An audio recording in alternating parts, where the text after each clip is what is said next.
જૂનાગઢમાં યુવતી સાથે દુષ્કર્મની ફરિયાદ નોંધાઈ છે। યુવતીના ફોટા વાયરલ કરવાની ધમકી આપી દુષ્કર્મ આચર્યાની ફરિયાદ નોંધવામાં આવી છે। કેયુર નામના શખ્સ સામે યુવતીએ ફરિયાદ નોંધાવી છે। યુવતી સાથે મિત્રતા કેળવી લગ્નની લાલચ આપી હતી। ઘરે બોલાવી અનેક વખત દુષ્કર્મ આચર્યું હોવાનો પણ આરોપ છે। યુવતીની ફરિયાદ બાદ હાલ તો સી ડિવિઝન પોલીસે આ સમગ્ર મામલાને લઈને તપાસ શરૂ કરી છે। જૂનાગઢમાં યુવતી સાથે દુષ્કર્મની ફરિયાદ નોંધવામાં આવી છે। યુવતીના ફોટા વાયરલ કરવાની ધમકી આપી વારંવાર તેની સાથે દુષ્કર્મ આચરવામાં આવ્યું હતું, જેને લઈ કેયુર નામના શખ્સ સામે હાલ તો ફરિયાદ નોંધાઈ છે। જૂનાગઢમાં યુવતી સાથે દુષ્કર્મની ફરિયાદ નોંધાઈ છે। યુવતીના ફોટા વાયરલ કરવાની ધમકી આપી દુષ્કર્મ આચર્યાની ફરિયાદ નોંધવામાં આવી છે।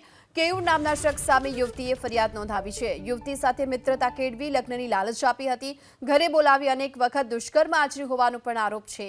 યુવતીની ફરિયાદ બાદ હાલ તો સી ડિવિઝન પોલીસે આ સમગ્ર મામલાને લઈને તપાસ શરૂ કરી છે।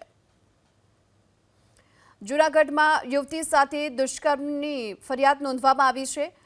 યુવતીના ફોટા વાયરલ કરવાની ધમકી આપી વારંવાર તેની સાથે દુષ્કર્મ આચરવામાં આવ્યું હતું, જેને લઈ કેયુર નામના શખ્સ સામે હાલ તો ફરિયાદ નોંધાઈ છે।